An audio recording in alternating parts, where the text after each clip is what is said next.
Selamat pagi untuk sahabat belajar.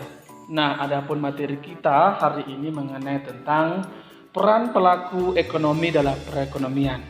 Nah, di sini ada peran pelaku ekonomi 4, yaitu yang pertama kita akan bahas peran rumah tangga keluarga atau sering juga disebut sebagai rumah tangga konsumen. Rumah tangga konsumen adalah kelompok masyarakat yang melakukan kegiatan konsumsi barang dan jasa untuk memenuhi kebutuhan hidupnya.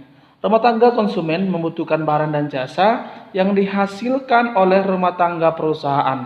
Jadi, barang dan jasa yang dihasilkan oleh rumah tangga perusahaan ditujukan untuk memenuhi kebutuhan rumah tangga konsumen. Rumah tangga konsumen memiliki dua peran, yaitu sebagai konsumen dan sebagai penyedia faktor produksi. Sebagai penyedia faktor produksi itu meliputi penyediaan lahan, tenaga kerja, modal, dan keahlian. Nah, di sini ada 4 pendapatan rumah tangga keluarga. Yang pertama adalah sewa ataupun rent. Sewa ataupun rent yaitu balas jasa yang diterima rumah tangga keluarga karena telah menyewakan tanahnya kepada perusahaan. Yang kedua adalah upah, yaitu balas jasa yang diterima oleh rumah tangga keluarga karena telah mengorbankan tenaganya untuk bekerja pada perusahaan dalam kegiatan produksi. Yang ketiga adalah bunga ataupun interest, yaitu sebagai balas jasa yang diterima oleh rumah tangga keluarga karena telah meminjamkan sejumlah dana untuk modal usaha perusahaan dalam kegiatan produksi. Dan yang keempat adalah laba ataupun keuntungan, yaitu balas jasa yang diterima oleh rumah tangga keluarga karena telah mengorbankan atau memberikan kontribusi berupa tenaga ataupun pikiran dalam mengelola perusahaan sehingga perusahaan memperoleh laba. Rumah tangga keluarga konsumen menjalankan peran yang pertama, yaitu sebagai konsumen. Peran yang kedua dari rumah tangga konsumen yaitu sebagai penyedia faktor produksi. Ya, di sini ada 4 untuk menciptakan barang dan jasa, yaitu ada 4 macam faktor produksi. Yang pertama yaitu alam, modal, tenaga kerja, serta kewirausahaan. Yang pertama kita bahas faktor produksi alam. Faktor produksi alam yaitu segala sesuatu yang disediakan oleh alam untuk digunakan sebagai faktor pendukung produksi barang dan jasa. Contohnya adalah kayu, terus hasil pertanian sayur, dan sebagainya. Faktor produksi yang kedua adalah modal. Faktor produksi modal itu tidak selalu berwujud uang, tetapi bisa juga terwujud atas barang modal. Contohnya mesin, gedung, serta alat-alat yang digunakan untuk kepentingan produksi. Faktor produksi yang ketiga adalah tenaga kerja. Ini balas jasanya berupa gaji ataupun upah. Contohnya guru, dokter, teknisi, resepsionis, dan sebagainya. Nah, sekarang yang kedua, peran rumah tangga perusahaan atau rumah tangga produsen.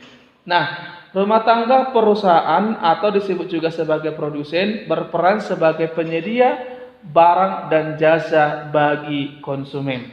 Rumah tangga produsen di Indonesia dikelompokkan menjadi 3, yaitu BUMN, Badan Usaha Milik Negara, BUMS, Badan Usaha Milik Swasta, dan koperasi.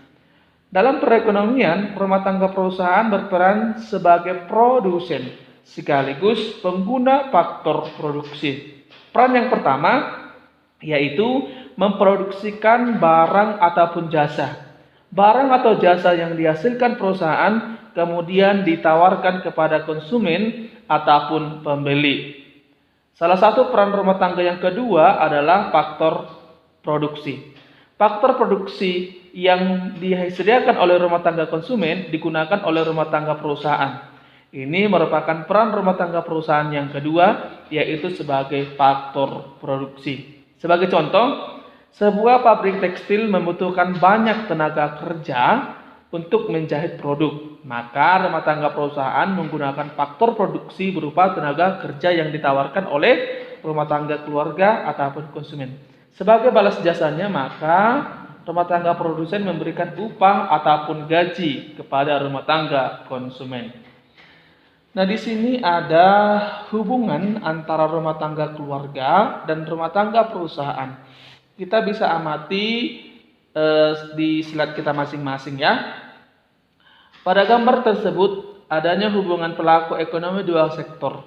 Dapat kita amati dua garis panah bagian atas menjelaskan hubungan rumah tangga produsen ataupun RTP dengan rumah tangga konsumen ataupun RTK di pasar output atau pasar barang.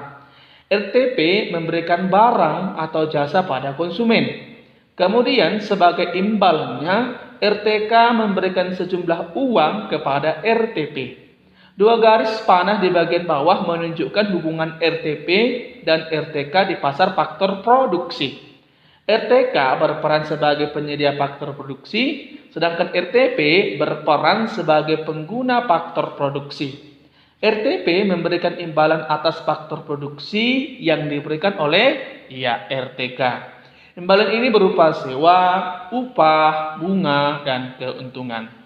Yang ketiga yaitu peran rumah tangga pemerintah. Di sini ada 3 peran penting. Ya, yang pertama mengatur atau regulator dalam perekonomian sebagai konsumen dan produsen. Yang pertama kita akan bahas yang pengatur atau regulator dalam perekonomian. Perekonomian harus diatur sebagai perekonomian yang dapat mensejahterakan masyarakat secara adil dan merata. Regulasi dan aturan yang dibuat oleh pemerintah itu berupa pemberian subsidi pada perusahaan dalam negeri sehingga mampu bersaing dengan produk dari luar. Peran lain pemerintah adalah menentukan besarnya pajak. Dengan adanya aturan tentang pajak progresif, orang kaya dipungut pajak yang tinggi, orang miskin dipungut pajak yang rendah. Bahkan orang yang sangat miskin tidak dipungut pajak tetapi malah diberi subsidi. Yang kedua yaitu konsumen. Rumah tangga pemerintah juga memiliki peran sebagai konsumen. Nah, sebagai contoh, kantor dinas pendidikan untuk menjalankan aktivitas sehari-hari maka membutuhkan kertas, printer, dan tinta. Selanjutnya adalah produsen. Pemerintah juga berperan sebagai produsen. Dalam menjalankan perannya, pemerintah memproduksikan barang atau jasa. Sebagai contohnya adalah BUMN, yaitu PT Kereta Api, PLN.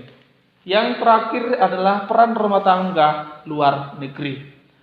Peran masyarakat luar negeri dalam perekonomian terlihat nyata dalam perdagangan internasional. Sebagai contoh, perdagangan internasional, Indonesia mengekspor produk tekstil ke negara Jepang dan Jepang mengekspor kendaraan bermotor ke Indonesia. Dengan adanya transaksi tersebut, terbentuklah kerjasama antara Indonesia dan masyarakat Jepang. Nah, sampai di situlah materi kita. Semoga dapat dipahami dan dipelajari. Sekian dan terima kasih.